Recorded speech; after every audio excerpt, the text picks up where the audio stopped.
नमस्ते सदा वत्सले मातरभूमे में। विषय ये है कि इजिप्ट में मोदी जी को बुलाया गया था। हमास को लेकर एक पीस कॉन्फ्रेंस हो रही थी, या फिर मैं कहूं कि शांति वार्ता हो रही थी। 27 देशों के राष्ट्राध्यक्ष और 3 बड़ी ऑर्गेनाइजेशन, जिसमें यूरोपियन यूनियन शामिल थी, जिसमें कि यूएनओ के सेक्रेटरी जनरल शामिल थे। ऐसी 3 बड़ी ऑर्गेनाइजेशन है, और इसके अतिरिक्त 10 के लगभग मुस्लिम कंट्री, यूरोपियन कंट्री और विश्व के वो कंट्री जो कि उसमें पार्टिसिपेट कर सकते हैं, जिनकी अपनी हैसियत है। भारत को लास्ट डे पर इन्फॉर्म किया गया। तो एक विषय तो जो भारत सरकार ने कहा वो ये कहा कि भाई पहले से कार्यक्रम चूंकि तय है, इसलिए मोदी जी नहीं जा सकते। और यही कहा भी जाता है, जाना चाहें या ना जाना चाहें, लेकिन इजिप्ट कोई बहुत यहाँ से दूर भी नहीं है जो बहुत बड़ा कुछ हो। लेकिन मोदी जी को ये एहसास रहा होगा कि वहां होगा क्या। हो तो रहा है पीस कॉन्फ्रेंस, पाकिस्तान भी उसमें शामिल है, और ये सूची तो भारत को भी मिली ही होगी कि पाकिस्तान भी उसमें आने वाला है। अब जो वहां होने वाला था उसमें भारत ने अपने एक राज्य मंत्री को, विदेश राज्य मंत्री को वहां भेज दिया, कीर्तिवर्धन सिंह।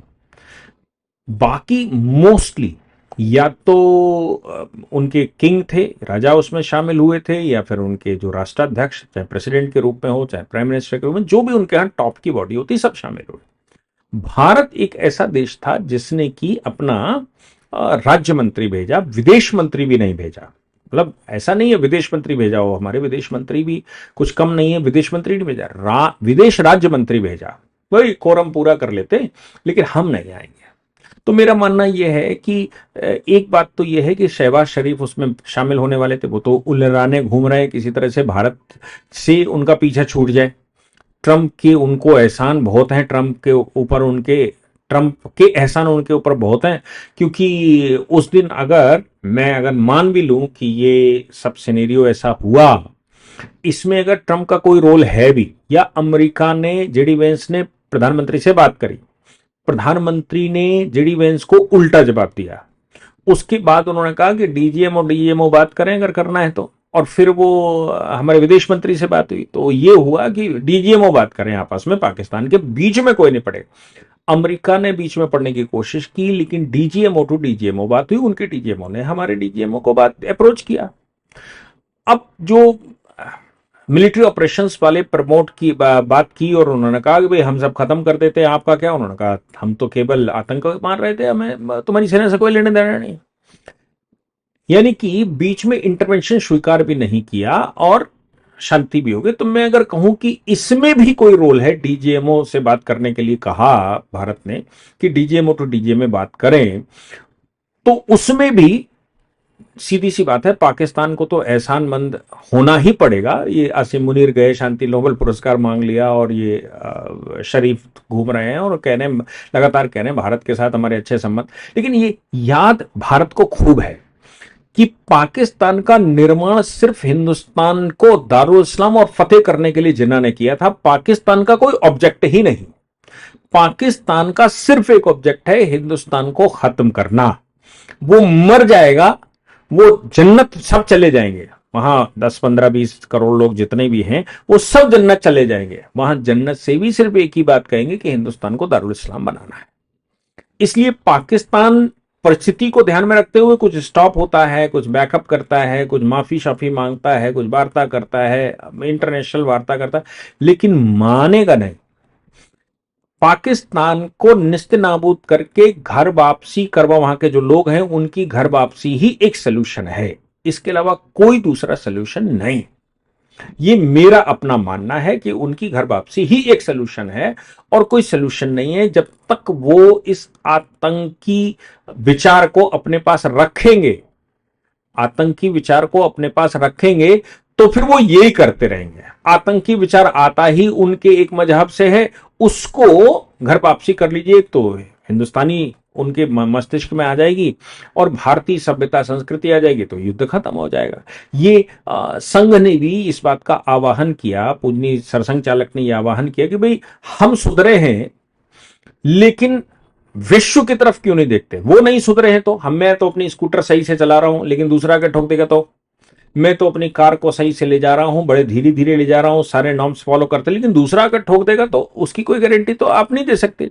वैसे ही हिंदुस्तान पूरा सुधरा रहेगा, हिंदू संस्कृति यहां पर रहेगी तो हम सुधरे हैं, इसका मतलब ये नहीं है कि वो एक्सीडेंट नहीं करेंगे, वो नहीं मानेंगे, वो तो इसलिए बैठे ही हैं। इसलिए संघ ने कहा कि अब भारत की जो सभ्यता है, भारत का जो विचार है, वो वर्ल्ड मुख होना, विश्व की तरफ देखना चाहिए। विश्व की तरफ देखकर उस विचार को भी परिवर्तित करना, अपने विचार में लाना है। क्यों? क्योंकि हम जब तक वो नहीं हो जाएंगे तब तक वो सुधरेंगे नहीं, क्योंकि उनका विचार जहां से कॉन्सेप्ट पैदा हुआ, जहां से जन्म हुआ, वो जन्म ही युद्ध के लिए हुआ, वो जन्म ही कब्जे के लिए हुआ, वो जन्म के मतलब उसका पूरा कॉन्सेप्ट ही यही है कि बस कब्जा करना है और सबको मुसलमान बनाना है, सबको ईसाई बनाना है। ये किताबियों का अपना ऑब्जेक्ट है, तो इसलिए वो आपस में लड़ते भी हैं, आपस में भी लड़ते हैं। ऐसा नहीं है कि वो हमसे ही लड़ते हैं, वो आपस में भी लड़ते हैं खूब। और उनके 72 फिरके हैं, वो सब लड़ रहे हैं। 4 बड़े फिरके सुन्नियों के हैं, वो लड़ रहे हैं। 12 इमामों के फिरके हैं शियाओं के, वो लड़ रहे हैं, वो सब लड़ रहे हैं। मतलब उनमें कोई किसी का सगा नहीं है, सब में लड़ते हैं। वो चचा ताऊ लड़ते हैं, भाई भाई भतीजे लड़ते हैं। और जहां तक लब जिहाद की बात आती है तो वो ऐसा नहीं है कि वो हमारी तरफ ही देखते हों, वो दूध जो एक ही माँ के गर्भ से जन्म लिया उनको छोड़कर वो सब उनकी है, उनको सबको दिखाई देता है कि भाई ये भोग का साधन है, ये हमारे लिए बना है। चाचा मर जाए तो चाची से कर लेंगे। आप सोचो, चाचा मर जाए तो चाची से कर लेंगे, ताया मर जाए तो ताई से कर लेंगे, मतलब जो उनके यहाँ का, या मौसी मर जाए तो इधर की लड़की उनके मौसा से कर लेगी। ये सब मतलब सब कुछ कुल मिलाकर कॉन्सेप्ट वही है। अब वो इधर उधर भी कुछ मुंह मार लेते हैं तो करते हैं, सबसे पहले तो वो खुद में ही मारते हैं। लेकिन एक बात जो मुझे लगता है कि विचारणीय है, जो सऊदी अरेबिया के फॉरेन मिनिस्टर का मैं एक इंटरव्यू देख रहा था, उन्होंने कहा फ्रांस ये कह रहा है कि मुस्लिम जगत खतरे में है, हम कहीं खतरे में नहीं है। आपने जो हमारे यहाँ का गारबैग या जो हमारे यहाँ का कूड़ा जो आपने शरण दी है, वो अब आपकी नीली नीली आंखों वाली महिलाओं को देखता है। क्या कहा?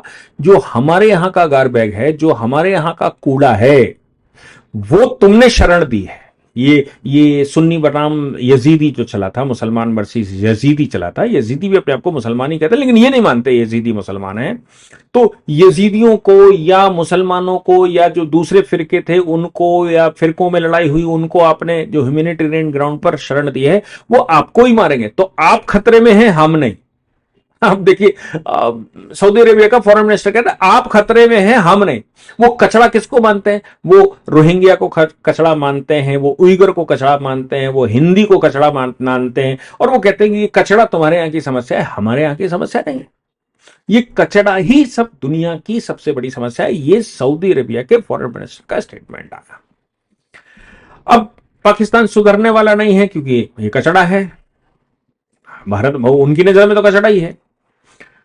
वहां जो इजिप्ट में बैठक थी उसमें प्रधानमंत्री को बुलाया गया, तो उनको मालूम था कि ये वही करेंगे जो आसिम मुनीर से के साथ करने की कोशिश की थी। कि आसिम मुनीर वहां कनाडा से आए, तो आसिम मुनीर को राष्ट्रपति ने बुला लिया, फिर मोदी जी को भी फोन करा 5 मिनट रुक कर जाना। फिर वो दोनों के फोटो खिंचाकर 2 ऑब्जेक्ट सिद्ध होते थे। एक तो मोदी एक्सक्लूसिव नेता है भारत के, वो उनकी प्रतिष्ठा पर सवाल खड़ा होता। दूसरा ये है कि वो फोटो खिंचाकर ये कहते कि देखो नोबेल शांति पुरस्कार मुझे मिलना चाहिए क्योंकि मैंने देखो दोनों को मिलाकर बिठा दिया। मोदी जी हैं, देश में वो खाक छान कर गए हैं, ऐसा नहीं है कि वो अचानक चले गए। उन्होंने भांप लिया होगा इसलिए वो गए ही नहीं। फिर भी मैंने युद्ध खत्म करवाया, मैंने ये सब वो अपना कहते रहते हैं।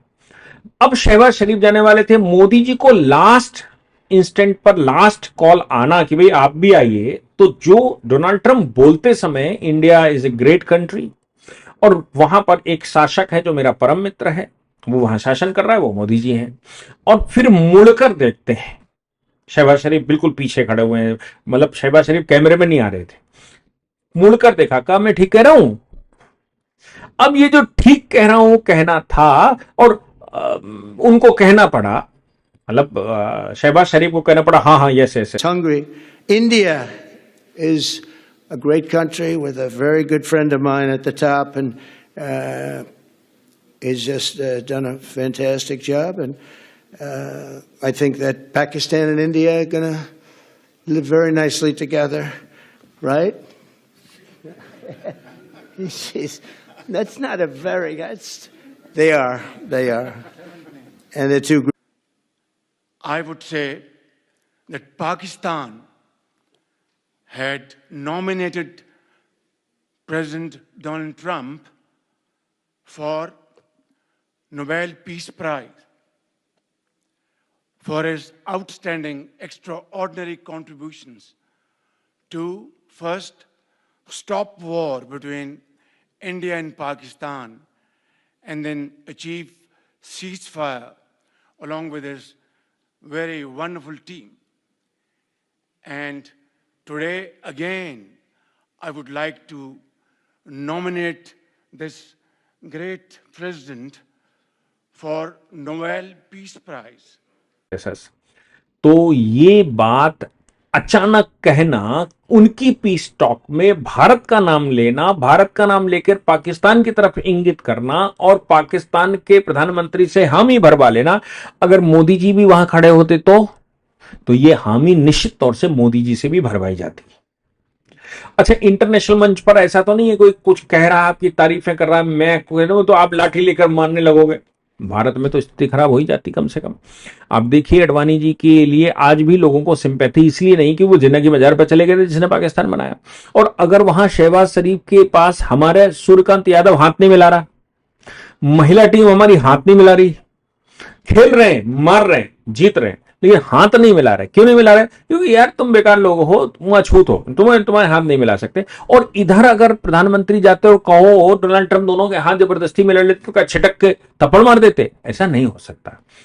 अच्छा यही है कि इन सभी परिस्थितियों में मोदी जी गए नहीं, कीर्तिवर्धन को भेज दिया। डोनाल्ड ट्रंप का जो स्टेटमेंट आया और वो स्टेटमेंट उनकी तरफ देख कर आया, उनसे हामी मरवाई। ये सब कुछ पहले से अंदाजा रहा होगा, इसलिए मोदी जी को ये एहसास रहा होगा कि ये सब यहां पागलपन होगा और डोनाल्ड ट्रंप ये सब कुछ कर सकते हैं क्योंकि उनको नोबेल प्राइज पीस प्राइज चाहिए और भारत इंटरेस्टेड नहीं है, क्योंकि पाकिस्तान कुत्ते की पूंछ है, वो सीधी नहीं हो सकता, उसके साथ अब संबंध बन ही नहीं सकता, उसके साथ दोस्ती हो ही नहीं सकती। वो तो केवल उनको खत्म किया जा सकता है, उनको खत्म करके, और चाहे वो अफगानिस्तान के माध्यम से खत्म किया जाए, चाहे वो खुद लड़कर मर जाए, चाहे उनके यहां लब्बाइक पाकिस्तान और ये वो सब ऊधम मचाकर अपने आप को खत्म कर लें, लेकिन भारत से दोस्ती नहीं हो सकती। ये तय बात है, क्योंकि पिछले 75 साल में हम कई बार ऐसा करके देख चुके हैं। जब भी समझौता एक्सप्रेस और ये वो हुआ, तब तब भारत पर हमले हुए।